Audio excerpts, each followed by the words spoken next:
many people get the misconception that you need to be the loudest in the room. You need to be extroverted to to get rid of your social anxiety, and that's not the case, because you can come out and one day you could have like a packet of sweets or a lot of energy and be like, hey, how's it going, guys? How's it going, guys? And you could be like the funniest in the room at that point. Fake it till you make it method.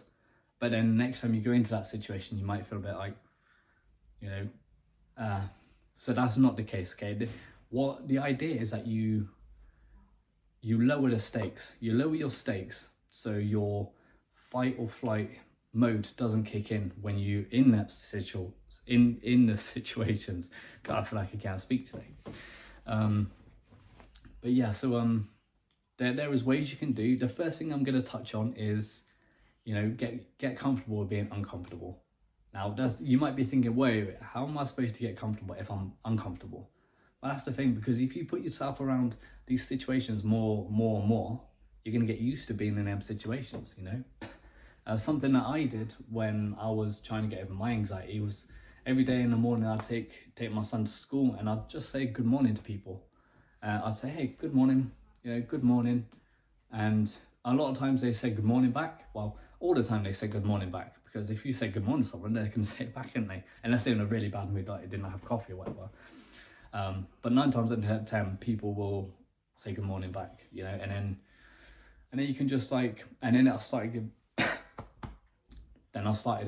getting more confident with that. And then I'd say something else. I'd change it up. So next time I see that person, I'd be like, oh man, this heat today, like I feel like I'm about to pass out. Or maybe like if it was cold, you'd be like, oh God, I knew I should have brought my jacket today, Saying something funny makes someone laugh, Not, a lot of the times if you laugh, they're going to laugh as well, But yeah, and then you get a bit more confident with that, and then you can start asking questions like, hey, I'm going to something later. Do you have any ideas, or do you have any recommendations for going to a new cinema or something like that? You're asking someone a question, so they're going to give you their best opinion. And obviously, you ask them questions, they say, hey, you know what, this weekend I'm going to a party. And you say, oh wow. And next time you see that person, you'll be like, hey, how was that party?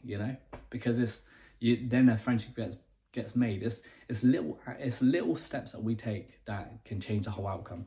I've got so much to say on social anxiety. Okay, so another method I like to use is called a fixed play. So a lot of times in situations when we find ourselves speaking to people or listen to a conversation, that we get into our own head, like, oh, do I say the right thing? I need to say something now. Rather than, putting your attention on that person, what they're speaking about. We just go, as soon as they say something, oh, my car broke down the other day, you're thinking, your brain's scrambling, oh, I need to say something fast, but I don't have a car, what do I do? Just calm it down, just really take an interest in what they're saying, is take yourself out of the zone. Imagine you're not even there, you're just listening to this person, you don't imagine yourself not even having a voice, you can't speak, you just listen to this person, so you don't need to worry about what you're going to say. Okay, so just listen to this person. 9 times out of 10 they're probably going to say something that's going to resonate with you, but just hold out from speaking and just listen. And then you can put your input or whatever, and obviously because you're listening to them, they're going to do the same to you, because no one wants to be in a conversation with someone who's like, hey, my dog ate a French fry the other day. Oh yeah, my dog did. Yeah, no one wants to speak to someone like that, because we are, as humans, we like to know that we're listened to. We like to know that people take an interest in us. Okay, so when someone listens to you, sits down, proper listens to you, you're going to do the same. Okay, because it's respect, it's honor, it's what we do as humans. Okay, so the next thing you can do is run behavioral experiments on yourself. Because a lot of times, we're thinking, okay, if I stutter, people are going to laugh at me. If I say something stupid, they're going to think I'm weird. Just test out yourself. Say something. If you need to, say something out of the ordinary. Say something like, oh, I had a cheeseburger last night and it just literally fell out of my hand, and I would say, oh my God, I just looked at it for 10 seconds. Saying something different, saying something like, make it funny. You can say anything, just see what happens, because a lot of times people are not going to laugh at you unless you're trying to be funny. They're going to be really sympathetic and be on your level about things. Okay, so just sometimes you need to. Sometimes it's the same with when you're speaking to, when you're asking a girl out, or you're asking a guy out, or they out, somebody, You know, you can ask them questions, and then you can say something, you can change it up. Like, I've noticed this, like, one of my old friends, he used to try and get girlfriends, and he used to speak to each girl differently to see different outcomes. So he'd be like, hey, one time he'll say to this girl, hey, I really like your style, you know, we should go out sometime.